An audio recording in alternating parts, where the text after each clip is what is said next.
आज के क्लास में हम लोग पढ़ने वाले हैं 12th क्लास के हिंदी का 100 मोस्ट इंपोर्टेंट ऑब्जेक्टिव क्वेश्चन। और ये सारे प्रश्न आपके एग्जाम के लिए बहुत ही ज्यादा इंपॉर्टेंट है। तो बच्चों आज के क्लास को ध्यान से देखिएगा और आज के क्लास में दिए जाने वाले हिंदी के इस 100 ऑब्जेक्टिव को आप लोग अच्छे से याद भी करते चलिएगा।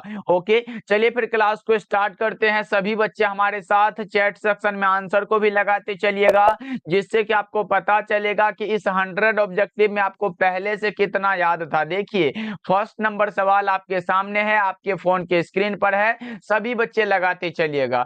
पहला नंबर सवाल जो है वो आपसे पूछा गया है, पद्मावत किसकी रचना है। बड़ा ही इंपॉर्टेंट सा सवाल है कि पद्मावत जो रचना है वो किसकी रचना है। तो याद रखना ये रचना मलिक मोहम्मद जायसी की रचना है। Correct answer option number D हो जाएगा। लेकिन बच्चों एक चीज और भी याद रखोगे, अगर पद्मावत के जगह पद्मावती होता तब हम लोग बालकृष्ण भट्ट को लगाते। अभी पूछा गया पद्मावत, इसीलिए करेक्ट आंसर हमारा मलिक मोहम्मद जायसी हो जाएगा। दोनों को याद रखिएगा आप लोग। ओके, चलिए दूसरा नंबर सवाल है, मात्र 100 ऑब्जेक्टिव है, इसको जरूर याद करते चलिएगा आप लोग। दूसरा नंबर सवाल जो है वो आपसे पूछा गया है, जायसी हिंदी साहित्य की किस काव्य धारा से जुड़े थे।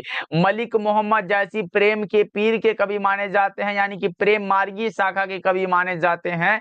करेक्ट आंसर क्या होगा बच्चों, 2 का right answer option number B हो जाएगा। सारे चीजों को एकदम दिमाग में सेट करते चलो आप लोग। चलिए तीसरा नंबर सवाल देखिए क्या कह रहा है। तीसरा नंबर सवाल है, निम्नलिखित में कौन सी रचना है जो जायसी जी की नहीं है। नहीं कौन सा, पद्मावत तो है, अखरावट भी है और चित्ररेखा भी है, लेकिन ये भक्तमाल जो रचना है ये रचना है किसकी बच्चा पार्टी, तो ये रचना नाभादास की रचना, इसीलिए ये जो होगा ये रचना नहीं है मलिक मोहम्मद जायसी की। करेक्ट आंसर क्या हो जाएगा, ऑप्शन नंबर डी बिल्कुल ही सही आंसर हो जाएगा। चलो फोर्थ नंबर सवाल देखिए क्या कह रहा है। फोर्थ नंबर सवाल है, निम्नलिखित में कौन कवि सगुन भक्ति धारा के हैं। निम्नलिखित में कौन से कवि हैं जो सगुन भक्ति धारा के कवि माने जाते हैं, तो कौन सा लगाओगे, वे माने जाते हैं सूरदास जी। 4 का right answer option number C हो जाएगा। और ये प्रश्न कई बार आपके बोर्ड एग्जाम में पूछा गया है, तो बच्चों इसको जरूर याद रखोगे आप लोग। चलिए पांचवा नंबर सवाल देखिए क्या कह रहा है। फिफ्थ नंबर सवाल है, हिंदी साहित्य का सूर्य किसे कहा जाता है। बहुत इंपॉर्टेंट है, हिंदी साहित्य का सूर्य अगर आपसे पूछा गया हो तो सूर्य कहा जाता है सूरदास को। अगर पूछे हिंदी साहित्य का समन्वयवादी कवि किसे माना जाता है, तो वे कहा जाता है तुलसीदास को।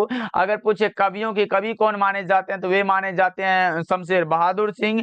और अगर पूछे प्रेम के पीर के कवि कौन माने जाते हैं, तो मलिक मोहम्मद जायसी। इतना को जरूर याद रखिएगा, आता है आपके एग्जाम में। चलिए 6 नंबर सवाल देखिए हमारे सामने है, बताओ 6 नंबर सवाल है, सूरदास किस धारा के कवि हैं। सूरदास जी अगर पूछे तो सूरदास जी हमारे कृष्णाश्रयी है, यानी कि कृष्ण भक्ति धारा के कवि हैं बच्चा पार्टी। ऑप्शन नंबर बी बिल्कुल ही सही आंसर है। 6 का बी लगा रहे हो आप लोग तो बहुत अच्छे। चलिए 7 नंबर सवाल है, सभी बच्चे लगाते चलो, एकदम आंसर को लगाते चलो, आंसर लगाने में कंजूसी नहीं होना चाहिए बच्चा पार्टी। देखो निम्नलिखित में कौन सी रचना सूरदास की है पूछा गया है, इसलिए आप लगाओगे कौन सी रचना है सूरदास की, तो सूर सागर जो रचना है ये सूरदास की रचना है, इसीलिए करेक्ट आंसर आपका ऑप्शन नंबर सी हो जाएगा 7 का। याद रखिएगा आप लोग। चलिए 8 नंबर सवाल देखिए क्या कह रहा है। 8 नंबर सवाल है, मीरा ने अपना प्रियतम किसे माना है। ये भी प्रश्न इंपॉर्टेंट है, मीरा ने अपना प्रियतम किसे माना है, तो कृष्ण को माना है।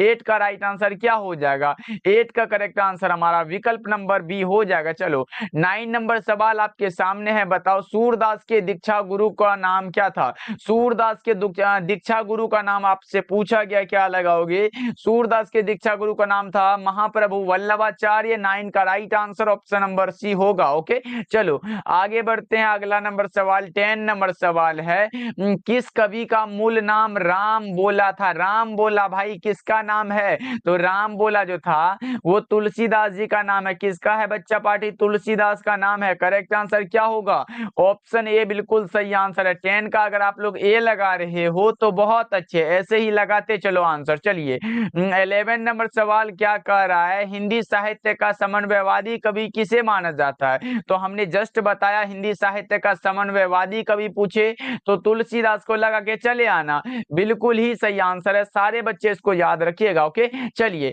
12 नंबर सवाल देखिए क्या कह रहा है। 12 नंबर सवाल है, तुलसीदास का सर्वश्रेष्ठ महाकाव्य कौन सा है? तुलसीदास का जो सबसे श्रेष्ठ महाकाव्य है जिसका नाम है रामचरितमानस। क्या है बच्चों? रामचरितमानस। जरूर याद रखोगे आप लोग। देखो वैसे ये कामायनी जो रचना है ये हमारे किसकी रचना है? तो ये जयशंकर प्रसाद की रचना। कामायनी किसकी रचना? बच्चा पार्टी चैट सेक्शन में लिख दो, जयशंकर प्रसाद की रचना है। उर्वशी जो है ये किसकी रचना है? तो ये लगाओगे ये दिनकर जी की रचना। किसकी है? रामधारी सिंह दिनकर की रचना। तो ये सब नहीं होगा, हमारा करेक्ट आंसर सी हो जाएगा। चलिए आगे बढ़ते हैं। 13 नंबर सवाल, तुलसीदास का स्थायी निवास कहाँ है? तुलसीदास का स्थायी निवास बता दो, बता दो क्या होगा? आप लगाओ सर काशी में है। तुलसीदास का स्थायी निवास पूछा गया काशी में है। अगर जन्म स्थान पूछा तो राजापुर बांदा उत्तर प्रदेश में है, उसको लगाना आप लोग। यहाँ निवास स्थान पूछा गया इसलिए काशी में है, अगर जन्म स्थान पूछा तो वो क्या लगाते? राजापुर बांदा उत्तर प्रदेश। चलो आगे बढ़ते हैं। अगला नंबर सवाल 14 नंबर सवाल है, कवितावली के रचनाकार कौन है? कवितावली आए, गीतावली आए या फिर रामचरितमानस आए, ये सब अगर आ रहा हो तो आप तुलसीदास लगा दो आंख को बंद करके। 14 का करेक्ट आंसर आपका ऑप्शन नंबर डी हो जाएगा। चलो 15 नंबर सवाल देखिए क्या कर रहा है बच्चों। 15 नंबर सवाल है, नाभादास का जन्म कब हुआ था? नाभादास का जन्म जो है 1570 ईस्वी अनुमानित किया गया है। करेक्ट आंसर क्या हो जाएगा? ऑप्शन बी सही हो जाएगा बच्चा पार्टी। क्या होगा? 15 का right answer option number B हो जाएगा। सभी बच्चे याद रखोगे। ओके चलो आगे बढ़ते हैं। 16 नंबर सवाल देखिए क्या कह रहा है, किसकी कविता को सुनकर कवि नाभादास जो है वो सिर झुका लेते हैं? कौन से कवि है जिसकी कविता को सुनकर कवि नाभादास सिर झुका लेते हैं? उसका नाम है सूरदास की कविताओं को सुनकर। करेक्ट आंसर क्या हो जाएगा?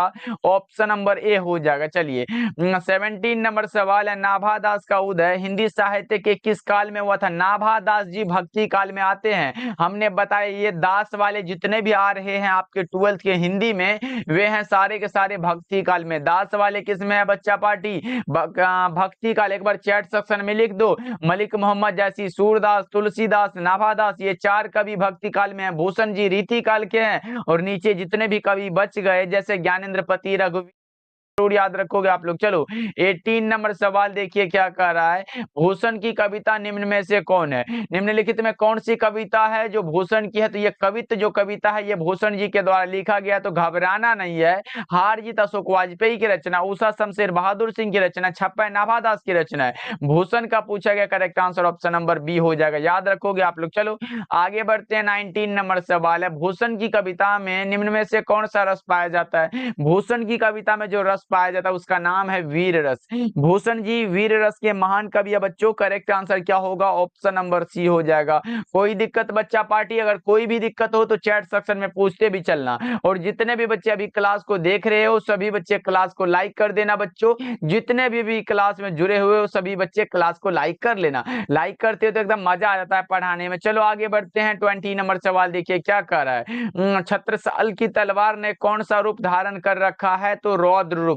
छत्रसाल की तलवार ने रौद्र रूप धारण कर रखा है। 20 का राइट आंसर हमारा ऑप्शन ए हो जाएगा। चलो 21 नंबर सवाल की ओर बढ़ जाते हैं। हमारे सामने प्रश्न भी आ चुका है, शिवराज भूषण में कितने अलंकारों का निरूपण हुआ है? 105 अलंकारों का। शिवराज भूषण में 105 अलंकारों का निरूपण है। करेक्ट आंसर क्या हो जाएगा? 21 का ऑप्शन नंबर डी हो जाएगा। चलो 22 नंबर सवाल देखिए क्या कर रहा है, छत्रसाल दशक के कितने छंदों में महाराज छत्रसाल की वीरता का योगासन किया गया है? बताओ छत्रसाल दशक के कितने छंदों में महाराज छत्रसाल की वीरता का योगासन किया गया, यशोगान किया, सॉरी योगासन यशोगान किया गया है? बता दो 22 नंबर सवाल का जवाब वो हमारा हो जाएगा 10 छंदों में। करेक्ट आंसर क्या हो जाएगा? 22 का डी हो जाएगा। चलो आगे बढ़ते हैं। 23 नंबर सवाल देखिए क्या कर रहे हैं, निम्नलिखित में कौन कवि छायावादी है? छायावादी कवि जयशंकर प्रसाद जी माने जाते हैं। छायावाद युग के कवि हैं जयशंकर प्रसाद। करेक्ट आंसर क्या होगा? ऑप्शन बी हो जाएगा 23 का। चलिए आगे बढ़ते हैं। 24 नंबर सवाल देखिए क्या कह रहा है, 24 नंबर सवाल है, कंकाल उपन्यास किस कवि की रचना? कंकाल आए तो जयशंकर प्रसाद की रचना है, आंसू आए, झरना आए तो ये सब समझ लेना ये जयशंकर प्रसाद की रचना है। चलो आगे बढ़ते हैं। 25 नंबर सवाल देखिए क्या कह रहा है, 25 नंबर सवाल है, मनुष्य का शरीर क्यों थक जाता है? तो मन की चंचलता के कारण।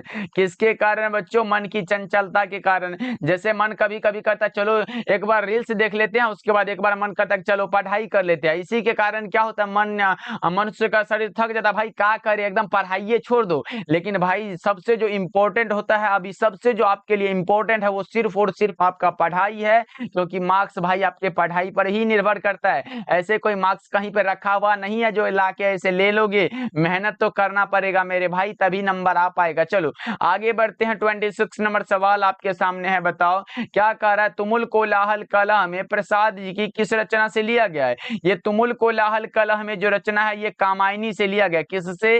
कामायनी से लिया गया, जो कि जयशंकर प्रसाद की रचना है, ये याद रखिएगा आप लोग। चलिए 27 नंबर सवाल की ओर बढ़ते हैं। 27 नंबर सवाल है, मेरा खोया हुआ खिलौना अब तक मेरे पास ना आया। भाई ये जो है ये पुत्र वियोग कविता से लिया गया है, जो कि सुभद्रा कुमारी चौहान के द्वारा लिखा गया है।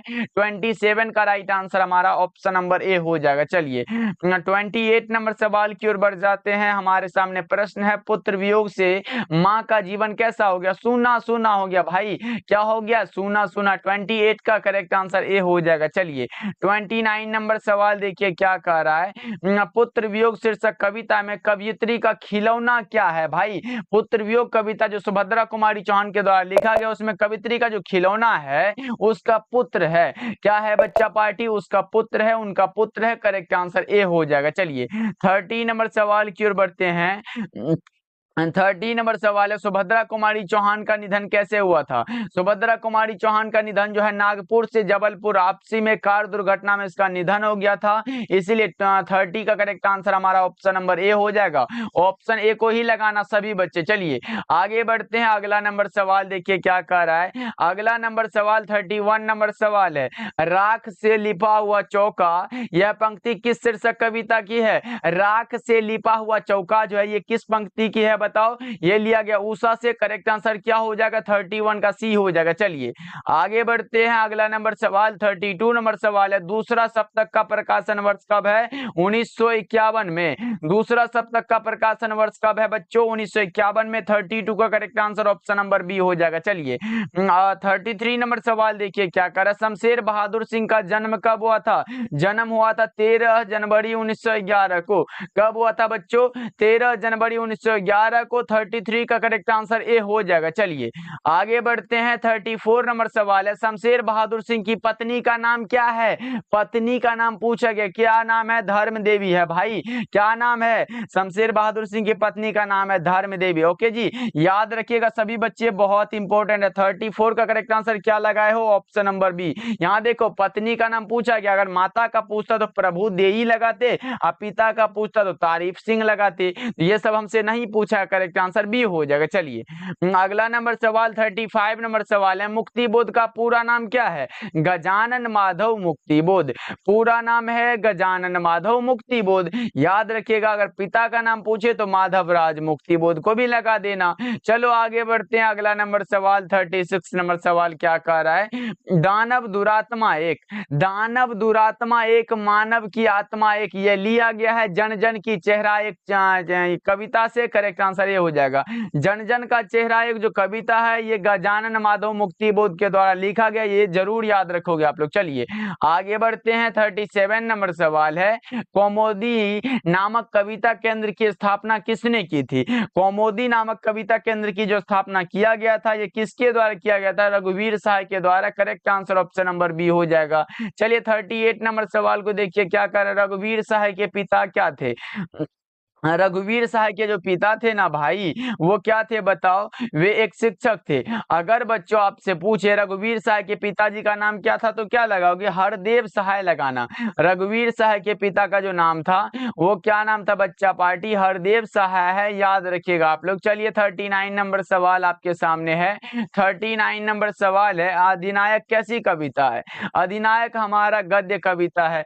अधिनायक कैसी कविता है बच्चा पार्टी? गद्य कविता है। 39 59 का correct answer option number A हो जाएगा। और ये लिखा गया है अशोक वाजपेयी जी के द्वारा, तो ये सब लगा देना आप लोग। चलो आगे बढ़ते हैं। 40 नंबर सवाल देखिए क्या कह रहा है। 40 नंबर सवाल है, विनोद कुमार शुक्ल को 1999 में कौन सा पुरस्कार दिया गया था? विनोद कुमार शुक्ल को 1999 ईस्वी में दिया गया था साहित्य अकादमी का पुरस्कार। करेक्ट आंसर क्या हो जाएगा? ऑप्शन बी बिल्कुल सही आंसर हो जाएगा। 40 का बी लगा रहे हो आप लोग, बहुत अच्छे। चलो आगे बढ़ते हैं। अगला नंबर सवाल देखिए क्या कह रहा है। अगला नंबर सवाल क्या कह रहा है, प्यारे नन्हे बेटे को कविता में लोहा किसका प्रतीक है? कर्म का प्रतीक है। प्यारे नन्हे बेटे को कविता में लोहा जो है ये कर्म का प्रतीक है। सही जवाब ऑप्शन सी हो जाएगा। चलिए अगला नंबर सवाल है, साम्यवादी किससे लड़ रहा है? तो साम्यवादी लड़ रहा है पूंजीवादी से। किससे लड़ेगा भाई? पूंजीवादी से। करेक्ट आंसर ए हो जाएगा। चलो 43 नंबर सवाल देखिए, अशोक वाजपेयी का जन्म कब हुआ था? आप लोगों ने वो पढ़ा है कि वो गद्य कविता जो है हार जीत, वो अशोक वाजपेयी के द्वारा लिखा गया और इसका जन्म हुआ था 16 जनवरी 1941 को। कब हुआ था बच्चों? 16 जनवरी 1941 को। 43 का करेक्ट आंसर हमारा ऑप्शन नंबर ए हो जाएगा। चलिए आगे बढ़ते हैं। 44 नंबर सवाल है, अशोक वाजपेयी किस काल के कवि है? काल पूछ दिया गया, आप लोगों से क्या लगाओगे भाई? आधुनिक काल के हमने बताया है। ज्ञानेंद्र पति पूछे, माधव मुक्तिबोध पूछे, उसके बाद कौन सा पूछे? अशोक वाजपेयी पूछे या रघुवीर साहब पूछे, ये सब जो है आधुनिक काल में आते हैं। ओके चलो 45 नंबर सवाल आपके सामने है, बताओ। 45 नंबर सवाल है, पंचायती राज में जैसे खो गए हैं पंच परमेश्वर, ये लिया गया है गांव का घर चैप्टर से, जो कि ज्ञानेंद्र पति के द्वारा लिखा गया बच्चों। ऑप्शन ए करेक्ट हो जाएगा। अधिनायक रघुवीर साय के द्वारा लिखा गया। जन जन का चेहरा एक गजानन माधव मुक्तिबोध के द्वारा लिखा गया। हार जीत अशोक वाजपेयी के द्वारा लिखा गया है। अभी का correct answer option number A होगा, जो कि ज्ञानेंद्र पति के द्वारा ये लिखा गया है। चलो 46 नंबर सवाल है, ज्ञानेंद्र पति ने कौन सी कविता लिखी है? तो गांव का घर। गांव का घर ज्ञानेंद्र पति की रचना है। 46 का करेक्ट आंसर ए हो जाएगा। चलिए 47 नंबर सवाल है, क्या कह रहा है, ज्ञानेंद्र पति को उनकी किस रचना के लिए 2006 ईस्वी में साहित्य अकादमी का पुरस्कार दिया गया था? तो संशयात्मा रचना के लिए। किस रचना के लिए बच्चा पार्टी? संशयात्मा रचना के लिए। करेक्ट आंसर ए हो जाएगा। चलो 48 नंबर सवाल देखिए क्या कह रहा है, कवि ने कहा क्या है? कवि ने कहा जो रचना है वो क्या है, बताओ एक बार जल्दी जल्दी से। तो एक प्रकार का कविता संग्रह है। क्या है? कविता संग्रह, जो कि ज्ञानेंद्र पति के द्वारा ये दिया गया। चलो 49 नंबर सवाल है, हेनरी लोपेज का जन्म कब हुआ था? हेनरी लोपेज का जन्म एक बार बताएंगे सभी बच्चे। तो हेनरी लोपेज का जन्म हुआ था 1937 ईस्वी में। 49 का करेक्ट आंसर डी हो जाएगा। सभी बच्चे क्लास को लाइक करते चलिएगा। बच्चा पार्टी चैनल पे पहली बार जुड़ रहे हो तो सब्सक्राइब भी करते चलिएगा। चलिए अगला नंबर सवाल देखिए, 50 नंबर सवाल है, क्या कह रहा है, क्लर्क की मौत के रचनाकार कौन है?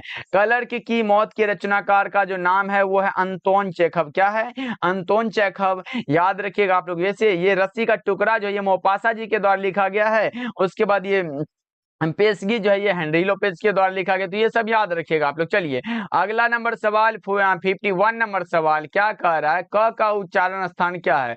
क का उच्चारण स्थान कंठ है। क का उच्चारण स्थान क्या होगा बच्चा पार्टी? कंठ हो जाएगा। करेक्ट आंसर ए हो जाएगा। चलिए 52 नंबर सवाल देख लीजिए क्या कह रहा है, भ का उच्चारण स्थान क्या है? भ का पूछ दिया गया, ओष्ठ होता है। प फ ब भ आए तो ओष्ठ लगा के चले आना, आपका करेक्ट हो जाएगा ऑप्शन नंबर ए। चलिए 53 नंबर सवाल देखिए क्या कह रहा है, 53 नंबर सवाल है, निम्नलिखित में कौन सा है जो शुद्ध शब्द है, एकदम सही वाला शब्द है? तो क्या लगता है आप लोगों को? प्रशंसा सही है क्या? प्रशंसा ही हमारा करेक्ट हो जाएगा। 53 का करेक्ट आंसर ए हो जाएगा। चलिए आगे बढ़ते हैं। 54 नंबर सवाल है, बनावट के अनुसार शब्द के कितने भेद होते हैं? शब्द जो होते हैं वो उसके कितने भेद होते हैं बताओ? तो बनावट के अनुसार शब्द के 3 भेद होते हैं, रूढ़, यौगिक और योग रूढ़। 3 हुआ ना। चलो आगे बढ़ते हैं। 55 नंबर सवाल देखिए क्या कह रहा है, मंडली शब्द में कौन सा संज्ञा? मंडली बताओ एक आदमी से होता है क्या? नहीं होता है, समूहवाचक हो जाएगा। मंडली में कौन सा ये हो जाएगा संज्ञा, तो हमारा कौन सा होगा? समूहवाचक हो जाएगा। चलिए 56 नंबर सवाल देखिए क्या कह रहा है, भारतवर्ष में कौन सी संज्ञा? भारतवर्ष में हमारा व्यक्तिवाचक है। भारतवर्ष व्यक्तिवाचक। करेक्ट आंसर डी हो जाएगा। चलिए अगला नंबर सवाल 57 नंबर सवाल है, निम्नलिखित में कौन व्यक्तिवाचक जातिवाचक संज्ञा नहीं है, नहीं है पूछा गया, बताओ कौन सा होगा। ये पुस्तक तो जातिवाचक है, बीच में कैसे घुस गया ये पगला। करेक्ट आंसर डी हो जाएगा। चलो आगे बढ़ते हैं। 58 नंबर सवाल है, कुहासा शब्द में कौन सा लिंग है? कुहासा जो शब्द है इसमें लिंग पूछा गया है तो पुल्लिंग हो जाएगा। चलिए 59 नंबर सवाल देखिए क्या कर रहा, पूजा का लिंग निर्णय करे। पूजा जो शब्द है इसमें कौन सा लिंग होगा ये बताओ आप लोग जल्दी जल्दी से। तो आप लगाओ सर स्त्रीलिंग हो जाएगा। Correct answer option number B हो जाएगा। ओके चलिए 60 नंबर सवाल देखिए क्या कह रहा है, शिक्षा शब्द में कौन सा लिंग होगा? शिक्षा में लिंग बताओ एक बार जल्दी जल्दी से आप लोग। तो शिक्षा में जो हमारा लिंग होगा वो स्त्रीलिंग हो जाएगा। शिक्षा शब्द हमारा क्या है? स्त्रीलिंग है। करेक्ट आंसर ए हो जाएगा। चलिए 61 नंबर सवाल है बच्चा पार्टी, देखो रीति शब्द का बहुवचन रूप क्या होगा? रीति का बहुवचन रूप पूछा गया, रीतियां हो जाएगा। क्या होगा बच्चों? रीतियां हो जाएगा। 61 का correct answer option number A हो जाएगा। चलिए 62 नंबर सवाल की ओर बढ़ जाते हैं। 62 नंबर सवाल है, सोहन पढ़ता है किस काल का उदाहरण है? सोहन पढ़ रहा है भाई, भूतकाल कौन सा होगा? भविष्य काल होगा, पूर्णता काल होगा या फिर वर्तमान काल? सोहन पढ़ता है तो आप लगाओगे सर ये जो होगा ना ये वर्तमान में पढ़ रहा है, तो करेक्ट आंसर क्या होगा? ऑप्शन नंबर ए होगा। बिल्कुल ही सही आंसर है। चलिए 63 नंबर सवाल है, इनमें कौन सी रचना बालकृष्ण भट्ट की है पूछा गया है, तो बताओ ना कौन सा होगा? आप लगाओगे सर ये पद्मावत तो जयसी जी की रचना है, तो ये जयसी जी की रचना है। जानवर और जानवर जो है ये किसकी रचना है? तो आप बताओगे सर ये जो रचना है ना ये मोहन राकेश की रचना है। पुरानी हिंदी जो रचना है ये गुलेरी जी की रचना, और हमसे पूछा गया कौन सी रचना? बालकृष्ण भट्ट की रचना, तो इनमें से कोई नहीं। 63 का करेक्ट आंसर डी हो जाएगा। क्या होगा? ऑप्शन नंबर डी बिल्कुल सही आंसर हो जाएगा। सारे बच्चे इसको याद रखिएगा। चलिए आगे बढ़ते हैं। 64 नंबर सवाल है, बातचीत के माध्यम से बालकृष्ण भट्ट क्या बतलाना चाहते हैं? सभी बच्चे एक बार चैट सेक्शन में लगा दो, बातचीत के माध्यम से बालकृष्ण भट्ट जी क्या बतलाना चाहते हैं बच्चा पार्टी? तो आप लगाओ सर बातचीत की शैली को बतलाना चाहते हैं। करेक्ट आंसर हमारा ऑप्शन नंबर ए हो जाएगा। चलिए आगे बढ़ते हैं। 65 नंबर सवाल है, चंद्रधर शर्मा गुलेरी का जन्म कब हुआ था? जन्म पूछ दिया गया आप लोगों से बच्चा पार्टी, एक बार लगा दो चैट सेक्शन में आंसर को। तो आप लगाओगे सर चंद्रधर शर्मा गुलेरी का जो जन्म हुआ था वो हुआ था 7 जुलाई 1883 को, और 12 सितंबर 1922 को इसका निधन हो गया था। चलिए अगला नंबर सवाल 66 नंबर सवाल है, अमृतसर में लहना सिंह के कौन थे? मामा जी थे भाई। कहां थे भाई मामा जी? ऑप्शन सी में दिखाई दे रहा है कि नहीं? चलो 67 नंबर सवाल क्या कह रहा है, निम्नलिखित में कौन सी रचना गुलेरी जी की नहीं है? और ये जूठन जो आ गया है ये बीच में जूठन हमारा कैसे होगा? ये जो रचना है ये वाल्मीकि जी की रचना है। किसकी रचना बच्चा पार्टी? ओम प्रकाश वाल्मीकि की रचना, याद रखिएगा आप लोग। चलिए 68 नंबर सवाल देखिए क्या कह रहा है, 1974 में बिहार प्रदेश के मुख्यमंत्री कौन थे? अब्दुल गफूर थे। 1974 में बिहार प्रदेश के मुख्यमंत्री अब्दुल गफूर थे, याद रहेगा आप लोगों को। चलो 69 नंबर सवाल देखिए क्या कह रहा है। 69 नंबर सवाल है, जयप्रकाश नारायण किस मित्रता को ठोस मानते थे? तो आप लगाओगे सर अंडरग्राउंड जमाने की। सही जवाब ऑप्शन सी हो जाएगा। चलिए 70 नंबर सवाल है बच्चों, देखो क्लास को सभी बच्चे लाइक कर देना, चैनल पे पहली बार जुड़े हो तो सब्सक्राइब करके जुड़ते चलो हमारे साथ। डेली क्लास का टाइम हमारा शाम के 7 बजे होता है, जरूर ज्वाइन करिएगा। अर्धनारीश्वर पाठ के लेखक कौन है? रामधारी सिंह दिनकर जी है। अर्धनारीश्वर पाठ के लेखक का नाम है रामधारी सिंह दिनकर। चलो अगला नंबर सवाल 71 नंबर सवाल है, दिनकर जी का जन्म बिहार के किस जिले में हुआ था? सिमरिया बेगूसराय बिहार में। सिमरिया बेगूसराय बिहार में। करेक्ट आंसर आपका ऑप्शन नंबर बी हो जाएगा। चलो फिर 72 नंबर सवाल देखिए क्या कह रहा है। 72 नंबर सवाल है, संपूर्ण क्रांति का नारा किसने दिया था? संपूर्ण क्रांति का जो नारा दिया गया था वो दिया गया था लोक नायक जयप्रकाश नारायण को। याद रखिएगा 5 जून 1974 को पटना के गांधी मैदान में जयप्रकाश नारायण ने ये छात्र आंदोलन का नेतृत्व किया था। चलो 73 नंबर सवाल देखिए क्या कह रहा है, प्रेमचंद जी क्या थे? प्रेमचंद जी कथाकार थे। क्या थे बच्चा पार्टी? प्रेमचंद जी कथाकार थे। चलिए आगे बढ़ते हैं। 74 नंबर सवाल है, अज्ञेय मूलतः क्या है?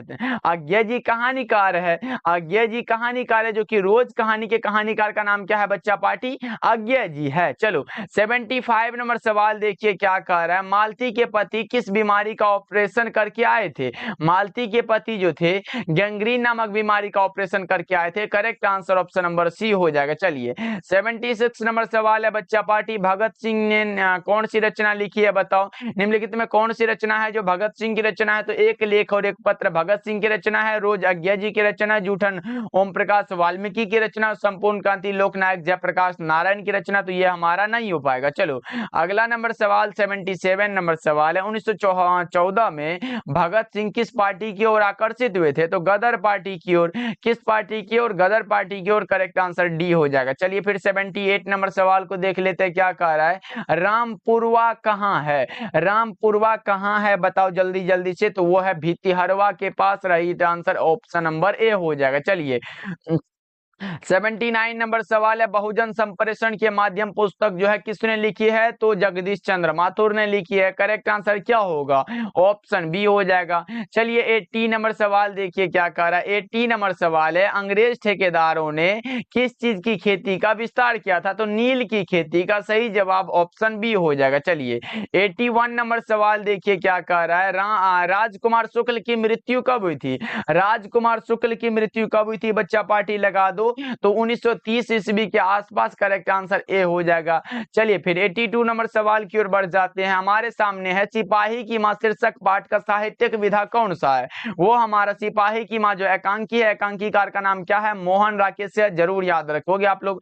चलो 83 नंबर सवाल की ओर बढ़ जाते हैं। 83 नंबर सवाल का आ रहा है, सिपाही की मां शीर्षक एकांकी में मुन्नी की अवस्था क्या थी? तो 14 वर्ष की थी। भाई मुन्नी कितने वर्ष की थी? 14 वर्ष की थी। करेक्ट आंसर क्या होगा? ऑप्शन डी हो जाएगा।